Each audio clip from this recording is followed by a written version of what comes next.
দুনিয়াটা বড় মায়া। আর বান্দা খুব খেয়াল করে কথাগুলো শুনো।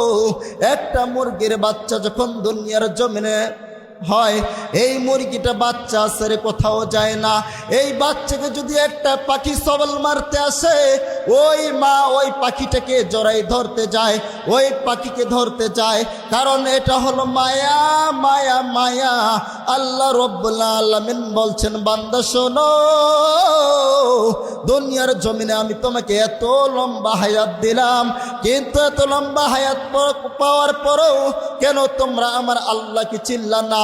দুনিয়ার জমিনে 1% মায়া যদি সন্তানকে মা এত ভালোবাসতে পারে, একটা সাধারণ পশু যদি একটা বাচ্চাকে এত ভালোবাসতে পারে, আর বান্দা দুনিয়ার জমিনে তুমি অন্যায় করবা, অপরাধ করবা, অন্যায় করার পরে, অপরাধ করার পরে যদি আমার আল্লাহ তাআলার কাছে বলতে পারো, আল্লাহ দুনিয়ার জমিনে বড় অন্যায় করছি, বড় অপরাধ করছি, আল্লাহ রাব্বুল আলামিন বলছেন, বান্দা শোনো, আমি আল্লাহর কাছে তারা রয়েছে 99% মায়া। এই 99% মায়া যখন আমি আল্লাহ দুনিয়ার জমিনে বান্দার মধ্যে দেই, বান্দার কোনো গুনাহ থাকতে পারে না। কথা বলেন ঠিক কিরা? আল্লাহর নবীর সাহাবী হযরত ওমর রাদিয়াল্লাহু তাআলা আনহু আমার নবীর দরবারের মধ্যে বসে রয়েছেন। এমন তো সময় একজন আল্লাহর নবীর সাহাবী আমার নবীর কাছে আসবে, আমার নবীর কাছে আসার জন্য প্রস্তুতি গ্রহণ করছে। আমার ভাইরা, আমার বন্ধু, খুব খেয়াল করে কথাগুলো শুনবেন। দেখেন না সাহাবায়ে কেরামরা কিভাবে হাদিসের মধ্যে বর্ণনা করছেন। আল্লাহর নবীর সাহাবী হাঁটি হাঁটি পা পা করে আল্লাহর নবীর দরবারে আসতেছেন। এমন তো সময় রাস্তা দিয়ে পার হওয়ার সময়, কিছু রাস্তা যাওয়ার সময় একটা বড় বট গাছ দেখতে পাইতেছেন। এই বট গাছটা যখন সাহাবায়ে কেরাম সামনের দিকে পার হইয়া চলে গেলেন, পার হওয়ার পরে হঠাৎ করে সাহাবায়ে কেরাম তাকাইয়া দেখে পিছনের মধ্যে কিছু পাখির ছানার শব্দ পাওয়া যায়। এই পাখির ছানাগুলো সুন্দর করে একটু চেঁচামেচি করতেছে তাদের ভাষায়। এই সাহাবায়ে কেরাম পিছনের দিকে তাকাইয়া দেখে, হায় হায় কি চেঁচামেচি করে।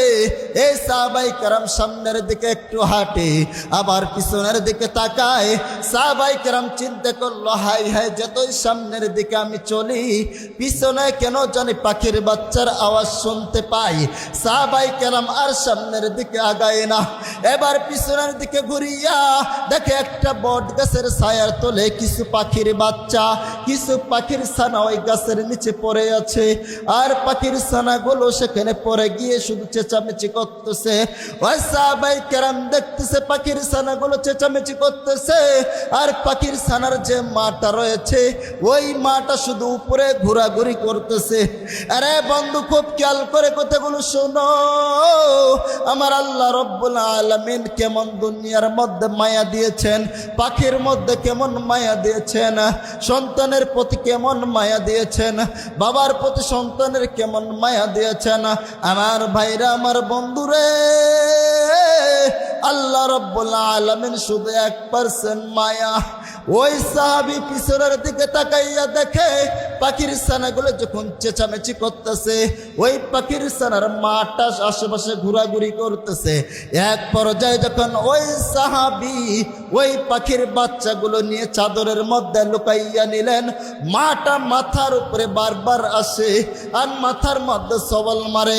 ওই সাহাবী চিন্তা করলো, হায় রে, যেই পাখির বাচ্চাগুলো জমিনের মধ্যে পড়েছিল, এই পাখির বাচ্চাগুলো কোথাও উড়তে পারতেছিল না, চলতে পারতেছিল না।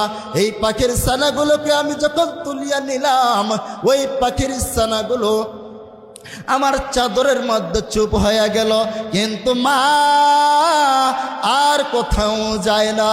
আমার ভাইরা, খুব খেয়াল করে শোনো। ওই মা যখন আর কোথাও যায় না, এবার ওই সাহাবী চিন্তা করলো যে এই পাখির ছানার সাথে ওর মাকেও নিতে হবে। যখন পাখির ছানার সাথে তার মাকেও নিয়ে নিছে, এবার আমার নবীর দরবারে হাজির হয়ে গেছে।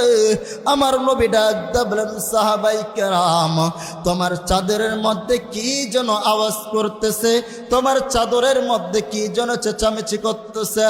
সাহাবাই কেরাম চোখের পানি ছেড়ে দিয়ে ডাক বলেন, নবীজি, আমি রাস্তা দিয়ে আপনার কাছে আসতেছিলাম গো নবী। আপনার কাছে আসার সময় আমি যখন রাস্তা দিয়ে পার হইতেছিলাম, এক পর্যায়ে দেখলাম কিছু পাখির বাচ্চা, পাখির ছানা গাছের নিচের মধ্যে পড়ে রয়েছে। ওগো নবী, যখন আমি ওই পাখির ছানাগুলো তুলতে গেলাম, ওই পাখির ছানাগুলো তুলে যখন আমার চাদরের মধ্যে আমি নিয়ে নিলাম, ওগো নবী, আমি তাকাইয়া দেখলাম ওই পাখির ছানাগুলোর মা আমার মাথার উপরে চলে আসলো। আমি ওর মাকে সেও নিয়ে আমার চাদরের মধ্যে আবদ্ধ করলাম। নবীজি, আমি যখন আপনার দরবারে চলে এসেছি, নবী, আমার চাদরের মধ্যে যাই পাখির ছানাগুলো চেঁচামেচি করতেছে গো নবী, এটা হলো রাস্তা দিয়ে আসার সময় যেই পাখির ছানাগুলো আমি নিয়েছিলাম, এই পাখির ছানাগুলো আমার চাদরের মধ্যে চেঁচামেচি করতেছে। আমার নবী ডাক বলেন, রে সাহাবায়ে কেরাম, তুমি তাড়াতাড়ি আমার কাছে পাখির ছানাগুলো দিয়ে দাও। আমার নবীর কাছে যখন সাহাবায়ে কেরাম সমস্ত পাখির ছানাগুলো দিয়ে দিল, সমস্ত পাখির ছানাগুলো দেওয়ার পরে আমার নবী যখন পাখির ছানাগুলো নিয়া যখন সামনের মধ্যে রেখে দিয়েছেন, এমন তো সময় তাকাইয়া দেখলো ওই পাখির ছানাগুলোকে ওর মা সুন্দর করে ডানার মধ্যে আবদ্ধ করে নিল।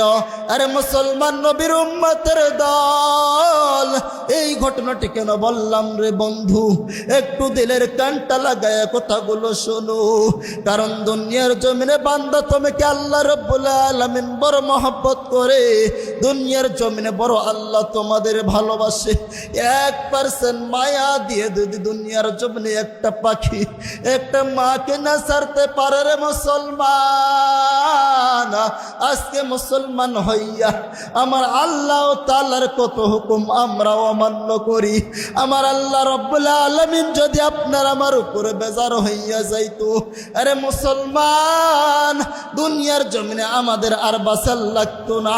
দুনিয়ার জমিনে আল্লাহ রাব্বুল আলামিন আমাদের আযাব গুজব দিয়ে ধ্বংস করে দিতে। কথা বলেন ঠিক কিনা? এই যে কয়েকদিন আগে আমাদের বাংলাদেশের জমিনে, গত 1 সপ্তাহ আগে আল্লাহ রাব্বুল আলামিন এই জমিনের মধ্যে ভূমিকম্প দিয়ে মানুষদেরকে জানাইয়া দিল, মানুষ শোনো, তোমরা এত পরিমাণ অন্যায় করছো, অপরাধ করছো, আমার মাওলার সহ্য করার আর ক্ষমতা হয়নি। এই জন্য আল্লাহ রাব্বুল আলামিন দুনিয়ার জমিনে ভূমিকম্প দিয়েছেন। কথা বলেন ঠিক কিনা? কারণ তাকাইয়া দেখেন, আল্লাহ রাব্বুল আলামিন শুধু বেশিক্ষণ দুনিয়ার জমিনে ধ্বংস করার জন্য লাগবে না, শুধু 5-10 সেকেন্ড যদি দুনিয়ার জমিনে ভূমিকম্প দেওয়ার কারণে দুনিয়ার জমিন থেকে বড় বড় বিল্ডিংগুলো ধসে ধসে জমিনের মধ্যে পড়ে, তাহলে মুসলমান চিন্তা করো, এত বড় দুনিয়াটা যদি আল্লাহ রাব্বুল আলামিন কয়েক সেকেন্ডের মধ্যে ধ্বংস করে দিতে পারে, তাহলে আপনি আমি মুসলমান কি নিয়ে আমরা গৌরব করে, কিসের অহংকারী, কিসের টাকার বড়াই, কিসের ক্ষমতার বড়াই, কিসের ধন সম্পদের বড়াই? আমার মাওলার কাছে তোমার ধন সম্পদ আসবে না, আমার মাওলার কাছে আসবে শুধু তোমার আমল। কথা বলেন ঠিক কিনা? আজকে মুসলমান আল্লাহর দিকে ধাপিত হয় না, আজকে মুসলমান শয়তানের দিকে ধাপিত হয়। কথা বলেন ঠিক কিনা? এই জন্য আল্লাহ রাব্বুল আলামিন কুরআনুল কারীমের মধ্যে ডাক দেয়া বলেন, ওয়াইদা লাকুল্লাযিনা আমানু ক্বালু আমান্না ওয়াইদা খালাউ ইলা শায়াতিনহিম ক্বালু ইন্না মাআকুম ইন্নামা নাহনু মুস্তাহজিউন। আল্লাহু আকবার। আল্লাহ রাব্বুল আলামিন এই আয়াতের মধ্যে ডাক দিয়ে বলেন, দুনিয়ার জমিনে তোমরা ইমানদার আর মুনাফিক জালিম কিভাবে চিনবে? আল্লাহ রাব্বুল আলামিন কুরআনুল কারীমের মধ্যে আগেই নোট করে দিয়েছেন। আল্লাহ রাব্বুল আলামিন কুরআনুল কারীমের সূরাতুল বাকরা 2 নম্বর পৃষ্ঠার 14 নম্বর লাইনে 13 নম্বর আয়াতের মধ্যে আল্লাহ রাব্বুল আলামিন মুসলমানদেরকে অনেক আগে নোট করে দিয়েছেন, বান্দা শোনো, দুনিয়ার জমিনে তোমরা জালিম স্বৈরাচার কেমনে চিনবা?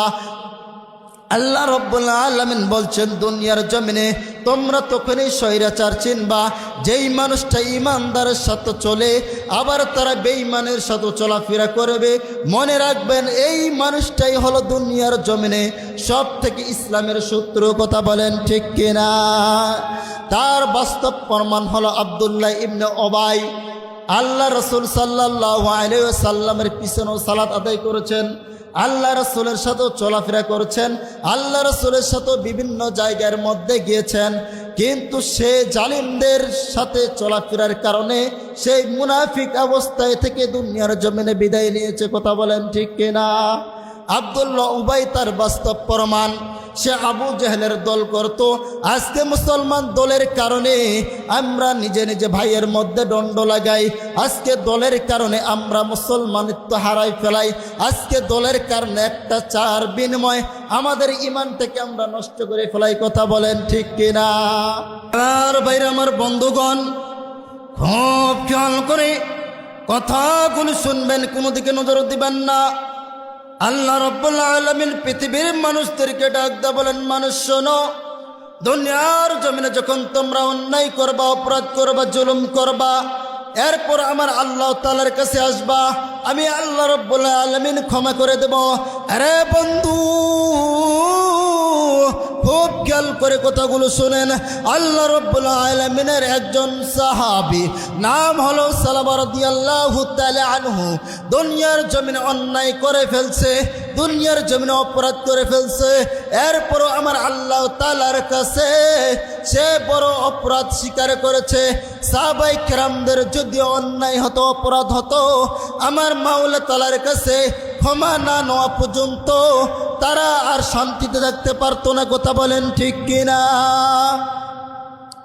আমার ভাইরা, আমার বন্ধুগণ, এই জন্য খুব খেয়াল করে কথাগুলো শুনবেন না। আল্লাহর নবীর সাহাবী সালমা রাদিয়াল্লাহু তাআলা আনহু আমার নবী যুদ্ধের ময়দানে চলে যাবেন। আমার নবী যুদ্ধের ময়দানে যাওয়ার আগে মানুষদেরকে ডাক দিয়ে বলেন, এ সাহাবায়ে কেরাম, তোমরা শোনো, তোমরা আমার কাছে চলে আসো। আমার কাছে আসার পরে তোমাদের মতো